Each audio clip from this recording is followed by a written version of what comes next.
It is a crime. You cannot violate a person's personal boundaries.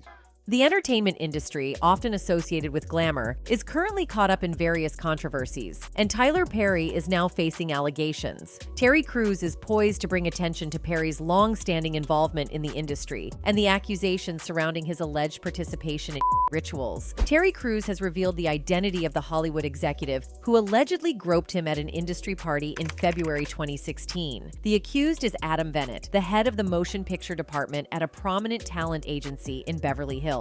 He's connected to probably everyone I know in the business, Crews, 49, told Good Morning America. I did not know this man. I never had a conversation with him, ever. Terry Crews, a former NFL player now known for his role as a police sergeant on the television show Brooklyn Nine-Nine, initially addressed the alleged essay on Twitter in mid-October. This came shortly after the New York Times released a revealing story detailing decades of SH allegations against Harvey Weinstein. People say, wow, man, you should just laugh it off. You should just forget it. No, I'm not going to forget. In the aftermath, at least 20 prominent figures in Hollywood, the media, and politics have been accused of both women and men. During an interview on Good Morning America, Terry Crews identified the executive as Adam Venit, an executive at William Morris Endeavor, which Crews described as one of the biggest agencies in the world, period. Venit has represented notable actors like Emma Stone, Eddie Murphy, and Adam Sandler. Two of his clients, Dustin Hoffman and Brett Ratner, also faced accusations of misconduct earlier that month. I was assaulted by Adam Venit, who was the head of the motion picture department at William Morris Endeavor. Following the allegations, Venit has been suspended from William Morris Endeavor, as reported by ABC News. Attempts to reach the agency for comment were unsuccessful. On October 10th, Crews took to Twitter, expressing that the Weinstein revelations triggered PTSD for him, recounting that he was groped by a high-level Hollywood executive at an event he attended with his wife the previous year. He wrote, "My wife and I were at a Hollywood function last year, and a high-level Hollywood executive came over to me and groped my privates. Jumping back, I said, 'What are you doing?' My wife saw everything and we looked at him like he was crazy. He just grinned like a jerk. I was going to kick his ass right then, but I thought twice about how the whole thing would appear.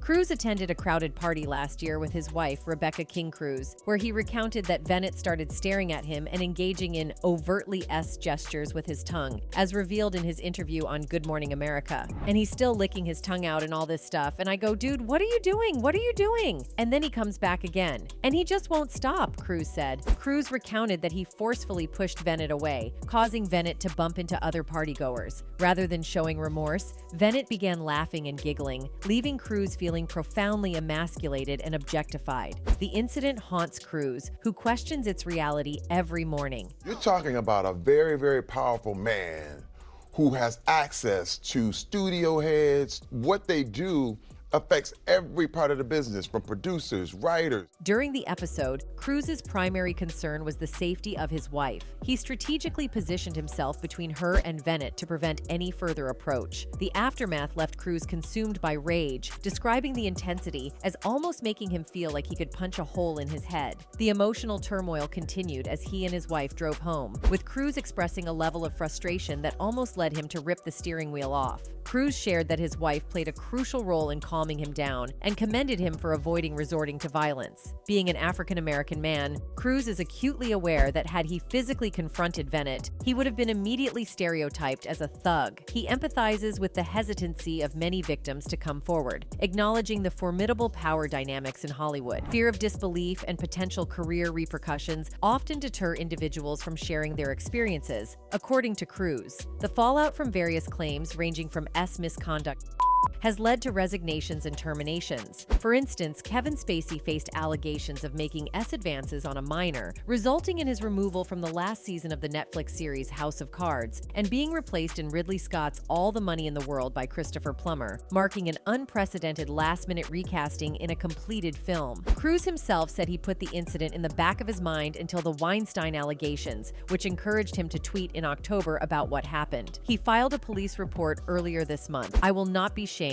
I will not be shamed. I did nothing wrong," he told Good Morning America. These claims point to a well-known alleged ritual that has purportedly been practiced since the inception of the industry. When Terry mentioned executives involved in such exploitative actions, an extensive roster of such individuals seems never-ending. Presently, there is a belief that Tyler Perry tops this list. Dave Chappelle has been outspoken about the darker aspects of the film industry, particularly highlighting the individuals at the pinnacle of the business who aim to manipulate and mistreat him. According to Dave, comedians willingly endure public humiliation in pursuit of fame and fortune. Setting the stage, there exists a long-standing notion that Black entertainers are often compelled to don women's attire to break into the Hollywood industry. A troubling pattern emerges as Black comedians frequently find themselves playing exaggerated and disrespectful portrayals of Black women, contributing to the perpetuation of negative stereotypes. This trend is a source of distress, adding to the complex issues within the industry. Wow. Wow, wow, wow.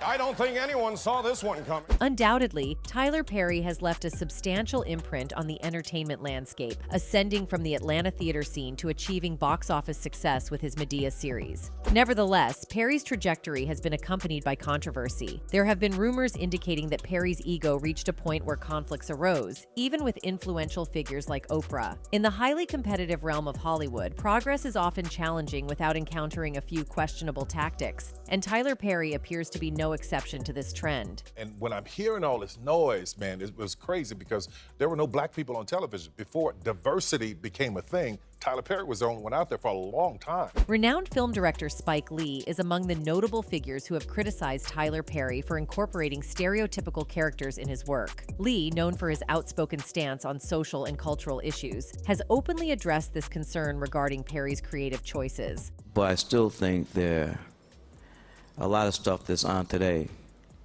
is coonery and buffoonery. And I know it's making a lot of money. Admiration for his bravery and courage among his fans persists to this day. Hollywood insiders never seem to tire of complimenting Dave Chappelle for exposing the industry's pretenses and arrogance through his comedy. An enthusiastic supporter remarked, "I know the term socially intelligent gets thrown around a lot these days, but Dave is one of the smartest people I've ever seen in the sense of being socially aware. He can tell such a great story, but he can get you so caught up in the story that you almost forget there's going to be a punchline coming. And not just a good punchline, a great punchline." Dave has gone further to allege that the entertainment industry actively engages in persecuting and manipulating individuals, pushing them towards early addiction to D. He contends that there is a deliberate effort to convince these individuals that they are insane or crazy as a means of maintaining control over them. The whole time, they're trying to convince me I'm insane. They were trying to get me to take psychotic medication. Spike Lee went on to suggest that due to the prevalence of stereotypical movies, individuals like Tyler Perry were breaking records. In his perspective, the industry could achieve greater excellence by steering clear of biased and nonsensical films that depict designated one-dimensional characters. Lee advocates for a more nuanced and diverse representation in cinema, challenging the industry to move beyond simplistic portrayals that perpetuate stereotypes. Breaking records, but we could do better. Tyler Perry's casting and character representation approach has drawn attention from viewers, sparking discussions about his business strategy. Some people argue that Perry often casts dark-skinned actors in antagonistic roles, while portraying white-skinned individuals as heroes in his movies and shows. This perception has ignited debates and discussions among his audience. Pitiful Black woman being abused by a no-good, dark-skinned man, and then saved and rescued by the perfect light-skinned man. At an event, Chris Rock highlighted a recurring theme in Tyler Perry's movies, pointing out the limited portrayal of kind and respectful black-skinned boyfriends. Rock supported his statement by referencing Tupac Shakur, suggesting that Perry's films could benefit from a more diverse range of character representation. He said, "Tupac might be a political leader if he was alive, but then again, Tupac might be in a Tyler Perry movie right now, so you don't know. Tupac might be the bad, dark-skinned boyfriend in the Tyler Perry movie." During the event, Chris Rock emphasized that Tupac Shakur, a highly renowned and popular rapper of his time, might have minimal chances of being cast as a heroic character in a Tyler Perry movie. Rock pointed out that this speculation was based on his observation of Perry's typical casting patterns, where dark-skinned actors are often assigned antagonistic roles, contributing to a lack of diverse character representation in the films. He further went on saying, "I would hope he's a senator, but he might be kicking Jill Scott down a flight of stairs. In Tyler Perry movies, there's always okay. Chris Rock's viewpoint resonated with Spike Lee's criticism, as both highlighted the notion that certain successful movies by Tyler Perry may owe their success to perceived biased casting and storytelling choices. Rock and Lee expressed concerns about the potential impact of such ideologies on the film industry as a whole. Are we going back to Mantan Moreland and sleep and eat?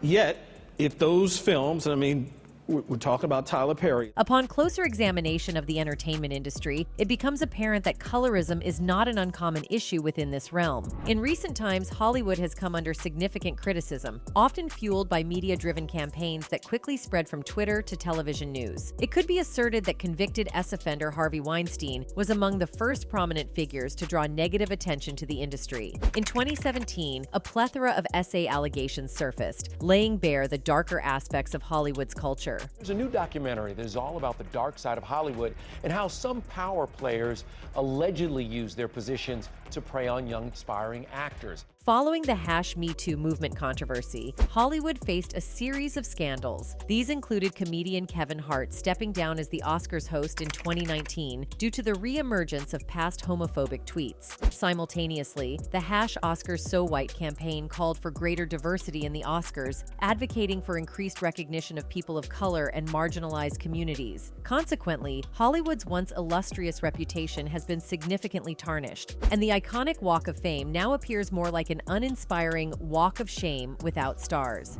Kevin Hart has stepped down from hosting this year's Oscars. He put out a statement on Twitter tonight saying, "I have made the choice to step down." In a February afternoon in 1940s America, actress Hattie McDaniel achieved a historic milestone by winning the Oscar for Best Supporting Actress in the 1940 film Gone with the Wind. Remarkably, she became the first African American to receive this prestigious film award. While her victory left an indelible mark on cinema history, the joy was tempered by the stark reality that she would be segregated from the rest of the attendees at an Oscars ceremony that effectively operated as a whites-only event. Instead of being a celebration, this event was marked more by segregation than jubilation, underscoring the racial challenges of that era. I sincerely hope I shall always be a credit to my race and to the motion picture industry.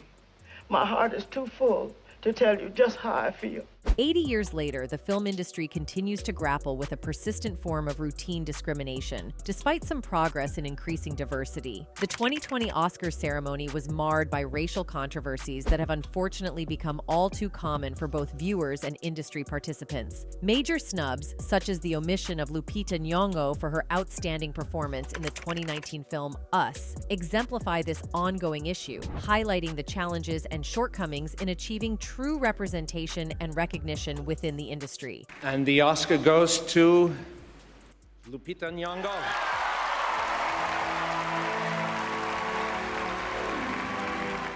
The issue of routine discrimination in the film industry persists in works like those of Tyler Perry, where patterns have emerged, notably casting black-skinned actors as villains. This is evident in Perry's movies, where characters like Steve Harris, who portrayed Charles McCarter in the classic film Diary of a Mad Black Woman, conform to the trope. In the movie, Charles, despite being a successful lawyer, falls short of being an ideal husband. Shockingly, he discloses the existence of another woman in his life to his wife, Helen, and proceeds to treat her rudely, ultimately evicting her from their home. You don't see it? No. You ain't good for nothing. Find my bank statement and get the accountant on the phone.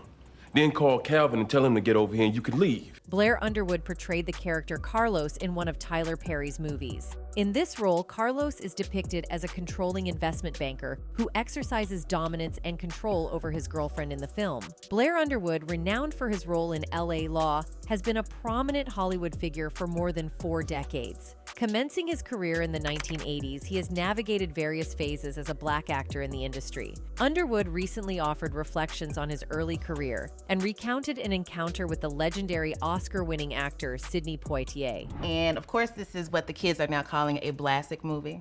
Black classic movie. Isn't that cute?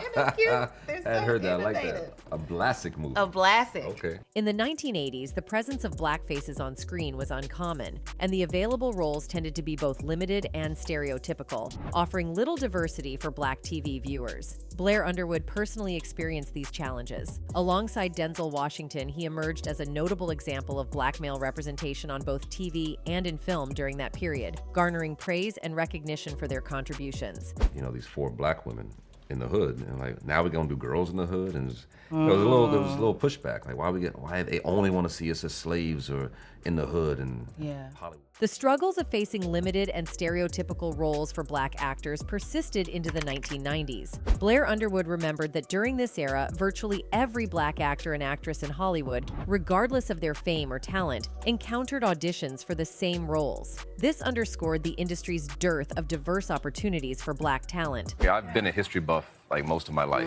I love history. You do? I don't know a lot about history, but I love. Philip Van Leer also got the chance to play a villain in Tyler's movies. He had a prominent recurring role in the first and second seasons of the show as a D dealer. No.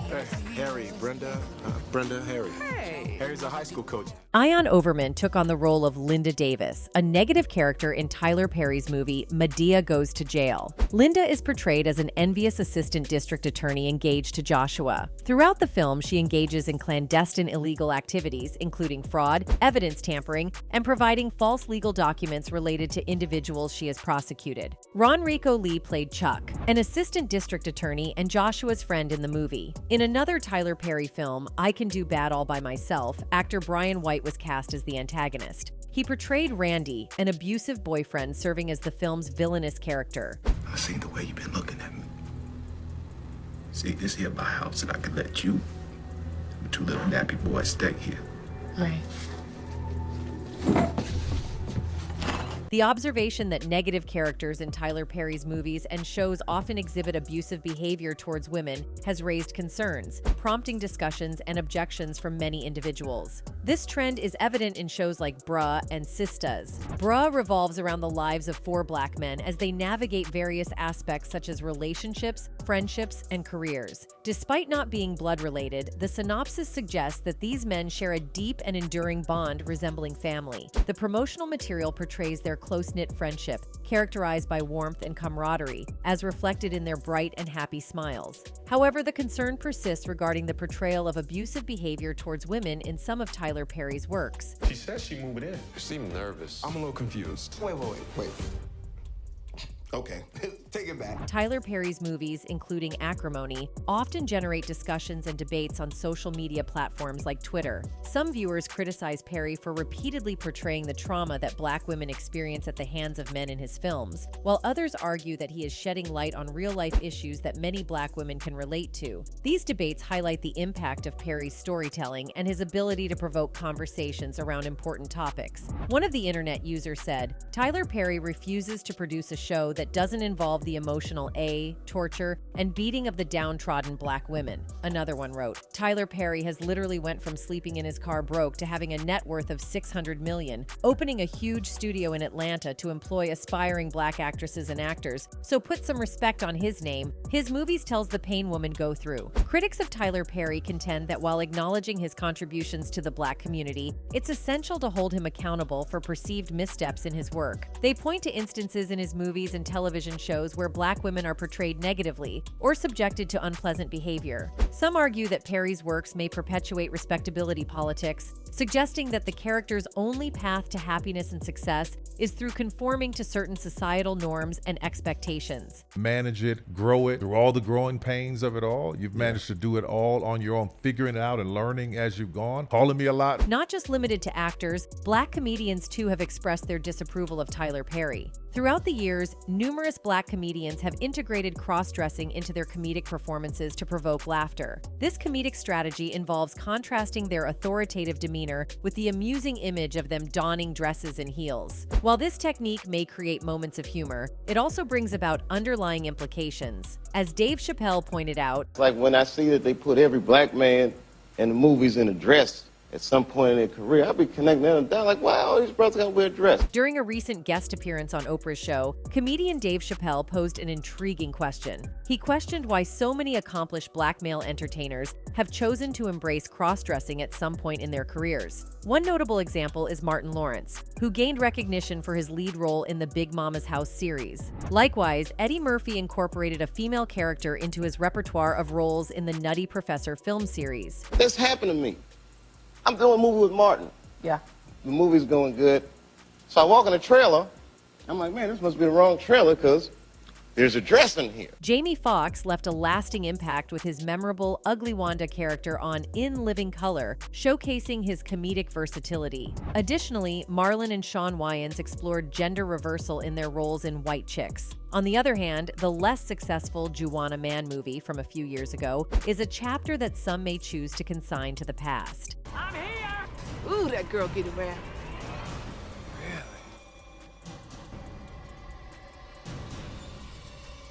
Just you and me, right?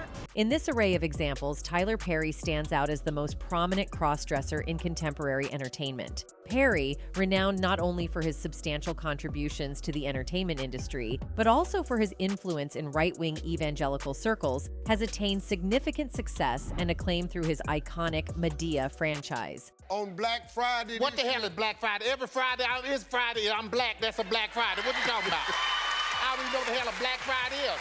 Tyler Perry has not only found success in the gospel play arena, but has also successfully expanded his triumph into the film industry, introducing his distinctive portrayals to a wider cinematic audience. No, it's a stage play. It's like Broadway, just with black people. Tyler Perry's latest book, Don't Make a Black Woman Take Off Her Earrings, notably earned a place on the esteemed New York Times bestsellers list, prompting an intriguing inquiry. What underlies this phenomenon? Why do these artists choose to partake in actions that seemingly challenge traditional masculinity? And why does the audience warmly embrace the spectacle of black men in such scenarios? One perspective suggests that presenting black masculinity in a more feminine context could potentially diminish the perception of threat and enhance comfort for certain individuals. These depictions of black men in cross-dressing roles might serve as a counterbalance to the prevalent and assertive image often associated with hip-hop culture. Because this industry is a monster. Over the span of several years, Hollywood has faced widespread criticism for its contribution to perpetuating various stereotypes that significantly influence the public's perception of black individuals for a substantial portion of the audience. Throughout this period, a debate arose, suggesting that constrained opportunities within the entertainment industry often compelled black artists to accept stereotypical roles as a means of sustaining their careers and livelihoods. I had a personal stake in his success. Every time he did something. While the entertainment industry has not yet achieved full racial equality, contemporary performers do have a certain degree of agency over their choices. What remains intriguing in the context of these modern figures is their apparent willingness to take on cross-dressing roles, with Kevin Hart's name being particularly notable in this regard. Pope Conventionate is lifting her arms into her signature muscle man pose. Even though Kevin told everybody that he will refuse to wear such dresses because he has boundaries, he showed up in SNL during his debut and shocked everybody, including Chappelle. I'm doing what it is that I've really dreamt of doing, which is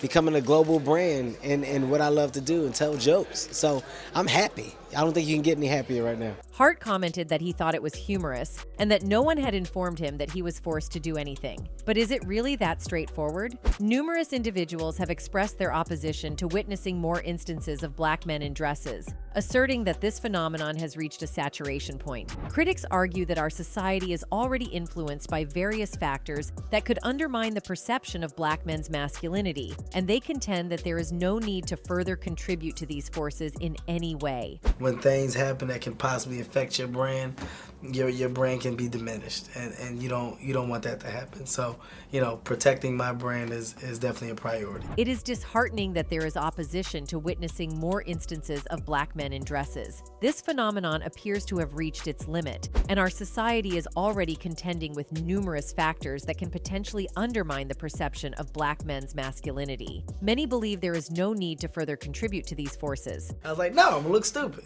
At the end of the day, you gotta know that you're a brand. However, However, it all started a few months back when Monique graced the stage at the Apollo Theater, unleashing her candid thoughts on Tyler Perry, director Lee Daniels, and Oprah Winfrey. Accusing them of essentially blackballing her from Hollywood, the Oscar-winning actress delved into the strained relationships with Perry, Daniels, and Winfrey during her comedy routine. Referring to her role in Daniels' 2010 film Precious, she claimed to have only participated in 4 films since then, attributing it to what she described as their whiteballing. It's worth noting that she first disclosed being blackballed by this trio back in 2015. Daniels, in response, told The Hollywood Reporter that Monique is a creative force to be reckoned with. Her demands through Precious were not always in line with the campaign. This soured her relationship with the Hollywood community, the filmmaker said. I consider her a friend. I have and will always think of her for parts that we can collaborate on. However, the consensus among the creative teams and powers thus far were to go another way with these roles. Monique continued to spill more tea during her Apollo set, expressing that, in her perspective, the term blackballed doesn't quite encapsulate the situation as she sees it. What is that black D connected to? That black man? So no, I was not blackballed. I was whiteballed by some black D who have no balls. Thank you, Mr. Lee Daniels. Thank you, Mr. Tyler Perry. Thank you, Miss Oprah Winfrey, she said. See, I know they like to say, Monique, you talk too MF much. It would K me not to say the real shit. You are not paying me equally. You are not treating me fairly, so you can suck my D if I had one. Providing context, in 2009, Monique had a plan to undertake a press tour for the movie Precious, co-produced by Oprah and Tyler Perry. The idea was to capitalize on the momentum of her Oscar nomination buzz. However, the twist came when it was revealed that they had no plans to compensate her for the tour, and considering she was already fatigued from filming, Monique opted to forgo the tour and instead take a much-needed break with her family. At that time, it seemed like a straightforward decision, and everyone appeared to be in agreement with it. I said, Oprah, I'm doing a talk show. I'm doing a comedy tour. I have a husband and I have babies. I have a little bit of downtime and I'm going to take advantage of it. So I'm not going anywhere because I'm not obligated to go anywhere. I've done my part, Monique recalled. So we mutually agreed to disagree. That was it. Next thing I know, I am considered difficult and hard to work with. Over an extended period, Hollywood played a leading role in perpetuating a variety of regrettable stereotypes that ultimately influenced the perception of Black individuals for a significant portion of the population. During this period, a debate emerged, suggesting that due to the limited opportunities in the entertainment industry, Black artists often felt compelled to take on stereotypical roles as a means of sustaining their livelihoods. That's it for today, folks. Until next time, goodbye.